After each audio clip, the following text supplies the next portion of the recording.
Welcome to Democracy Now!, democracynow.org, The War and Peace Report. I'm Amy Goodman. The United Nations is warning of a humanitarian catastrophe in Syria, describing an assault on the Damascus suburb of eastern Ghouta as a monstrous campaign of annihilation.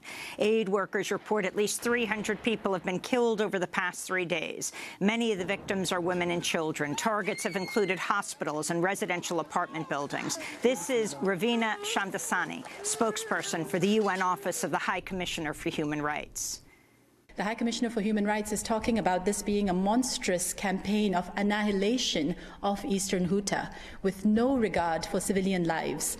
How many more children dying do we have to see? How many more hospitals bombed? How many more doctors killed do we have to see before the international community can come together with one voice and take resolute action on the situation in Syria to bring this violence to an end? UN Secretary General Antonio Guterres on Wednesday called for an immediate halt to fighting, calling the situation in eastern Ghouta hell on earth for 400,000 trapped residents. Later in the broadcast, we'll host a roundtable discussion about the crisis in Syria. In Florida, survivors of the Marjory Stoneman Douglas High School massacre descended on the state capitol in Tallahassee Wednesday, demanding lawmakers address gun violence before the legislative session ends in 2 weeks. This is Ashley Santoro, a student who survived the massacre. I'm sad, hiding in a closet, fearing for my life, for my future, when all of us are that future. If we are going to protect our future, why are we not protecting our children? The students' lobbying efforts came a day after Florida lawmakers rejected an open debate on whether to ban large-capacity magazines and semi-automatic rifles like the AR-15 used by the shooter, a former student named Nicholas Cruz. Meanwhile, students across the United States, from Minnesota to Colorado to Arizona, walked out of classes Wednesday to demand stricter gun laws. They carried signs reading, "Make us safe," and "Bring on the politicians, we will rise." Outside the White House, hundreds of students from Washington, D.C. area high schools rallied and staged a sit-in protest. Inside the White House, President Trump, Vice President Pence, and Education Secretary Betsy DeVos hosted a listening session with students and families affected by school shootings, from Columbine to the Pulse nightclub to the most recent Valentine's Day massacre. This is Stoneman Douglas student Samuel Zeef, who lost his best friend during last week's shooting. And I don't understand why I could still go in a store and buy a weapon of war. An AR. I was reading today that a person 20 years old walked into a store and bought an AR-15 in 5 minutes with an expired ID. How is it that easy to buy this type of weapon? How do we not stop this after Columbine, after Sandy Hook? I'm sitting with a mother that lost her son. It's still happening. President Trump proposed ending gun-free zones at schools and called for teachers to be armed with concealed handguns. It's called concealed carry, where a teacher would have a concealed gun on them. They'd go for special training, and they would be there, and you would no longer have a gun-free zone. Gun-free zone to a maniac, because they're all cowards. A gun-free zone is let's go in and let's attack, because bullets aren't coming back at us. Meanwhile, Wednesday evening, survivors of the massacre at Stoneman Douglas High School sparred with politicians during a town hall hosted by CNN. This is shooting survivor Cameron Kasky questioning Republican Senator Marco Rubio of Florida over his NRA ties.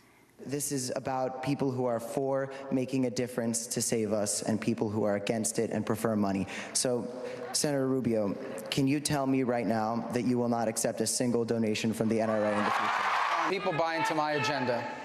And I do support the Second Amendment. And I also support the right of you and everyone here to be able to go to school and be safe. And I do support any law that would keep guns out of the hands of a deranged killer. And that's why I support the things that I have stood for and fought for during my time here. NRA money? More NRA money? That is the wrong way to look. First of all, the answer is people buy into my agenda. You can say no. We'll have more of that exchange and more on the student-led national uprising against gun violence after headlines when we go to Fort Lauderdale to speak with Shanna Rosenthal, a former intern for Republican Senator Marco Rubio, who's begging him to do something about guns. Police in South Whittier, California, say they've thwarted a planned mass shooting by a 17-year-old at the community's El Camino High School. A school resources officer says he overheard the student mumble to himself that he was planning to bring a gun to campus. After serving a search warrant at the boy's home, police say they discovered a weapons cache of 2 semi-automatic rifles, 2 handguns, and 90 high-capacity magazines. Amnesty International released its annual human rights report Wednesday, warning President Donald Trump set a tone of hate-filled rhetoric for 2017.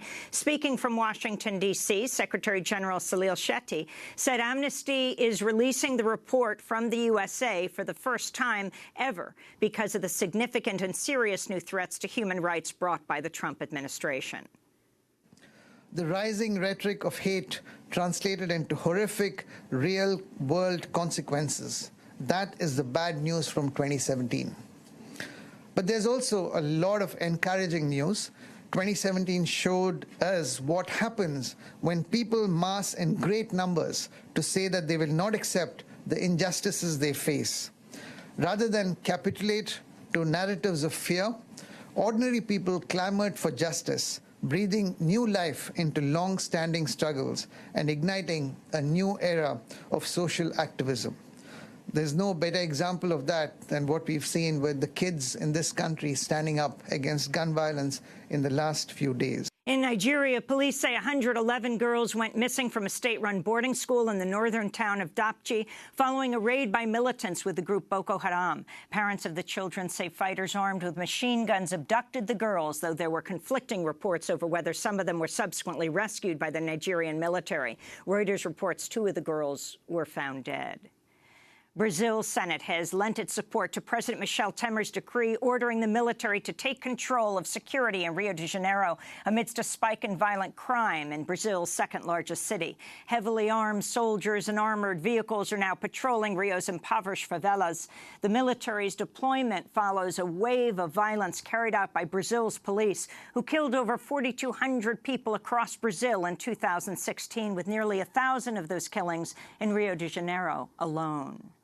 In France, President Emmanuel Macron unveiled a bill Wednesday that would tighten France's immigration and asylum laws. The bill would allow authorities to double the time they can detain migrants to 90 days while shortening the deadlines for migrants to apply for asylum. It would also allow for a 1-year prison term and fines for migrants found to have illegally crossed into France. Amnesty International France Director Catherine Godard said the legislation unfairly sorts asylum seekers into migrants and refugees. This reductive discourse is nefarious for 2 reasons. First of all, it contributes to dehumanize persons who have been exiled, reducing them into a confrontation between good ones and bad ones in some way. In fact, migrants are individuals who have their own stories, their own journeys, their own reasons for leaving their countries. And although they don't all have the same status, they all have rights. Back in the United States, the Washington Post reports the parents of First Lady Melania Trump have become legal permanent residents and are poised to gain citizenship, likely relying on a family reunification process that's been attacked by President Trump, which he calls chain migration. During his State of the Union address last month, President Trump called for an end to the U.S. policy which allows citizens to sponsor their parents and siblings for legal residency. Legal experts say the program likely benefited Melania Trump's parents, Amalia and Victor, immigrants from Slovenia who've been living in the U.S. on green cards. A spokesperson for Melania Trump refused to comment. A wealthy son-in-law of a Russia-based billionaire has struck a plea agreement with Special Counsel Robert Mueller, pleading guilty to a charge of lying to federal investigators probing allegations of Russian meddling in the 2016 U.S. election. Alex van der Zwaan, son of Russian oligarch German Khan, admitted Tuesday he lied to FBI agents about his contacts with former Trump campaign official Rick Gates. This comes as the L.A. Times reports Gates has agreed to plead guilty to charges of money laundering and illegal foreign lobbying and will testify against Paul Manafort, Trump's former campaign manager, who also faces charges of illegal lobbying and money laundering. Back in the U.S., unusual weather patterns have seen record low temperatures in Rocky Mountain states and parts of the Pacific Northwest, while temperatures spiked to record highs along much of the eastern seaboard. Newark, New Jersey saw thermometers top 80 degrees Fahrenheit on Wednesday, the highest temperature ever recorded there in February. The wild weather came as the National Snow and Ice Data Center warned global warming has driven wintertime sea ice levels to the lowest levels seen since record-keeping began. January 2018 saw Arctic sea ice reach just 13 million square kilometers, an area 10% smaller than the average for recent decades. This week, temperatures in the Arctic rose by more than 45 degrees Fahrenheit above normal, with the world's northernmost weather station in Greenland recording winter temperatures above freezing. In Wyoming, state lawmakers have introduced a bill that would bring steep penalties to protesters who engage in civil disobedience aimed at halting fossil fuel extraction. Wyoming Senate File 74 would make impeding critical infrastructure a felony punishable by up to 10 years in prison with a fine of up to $100,000. One of the bill's co-sponsors has said it's a reaction to protests against the Dakota Access Pipeline led by the Standing Rock Sioux tribe. The Wyoming bill comes on the heels of similar bills introduced in Iowa and Ohio, legislation that hews closely to a template bill written by the conservative American Legislative Exchange Council, or ALEC. In West Virginia, schools are closed today after some 15,000 public school teachers launched a two-day strike in order to protest for better health care and pay. Teachers haven't seen an across-the-board pay rise since 2014, even as health care costs have risen sharply, leaving many teachers with dwindling take-home pay. West Virginia is a so-called right-to-work state where strikes by public employees are prohibited. Asked by reporters about the legality of today's action, West Virginia Education Association President Dale Lee said, quote, "What are they going to do, fire 15,000 people?"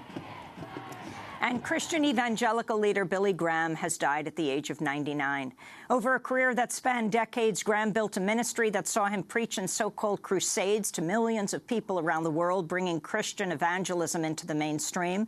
Graham famously told the Saturday Evening Post in 1963, "We're selling the greatest product on earth. Why shouldn't we promote it as effectively as we promote a bar of soap?" he asked. Graham served as an informal advisor to Presidents Harry Truman to Donald Trump. In 2002, Graham apologized after he and former President Richard Nixon were heard making anti-Semitic remarks on a presidential tape recording. Graham was stridently anti-communist and once backed Wisconsin Senator Joseph McCarthy's Red Scare in the 50s. Billy Graham died Wednesday morning at his home in North Carolina after a long series of illnesses. And those are some of the headlines. This is Democracy Now!, democracynow.org, The War and Peace Report. I'm Amy Goodman.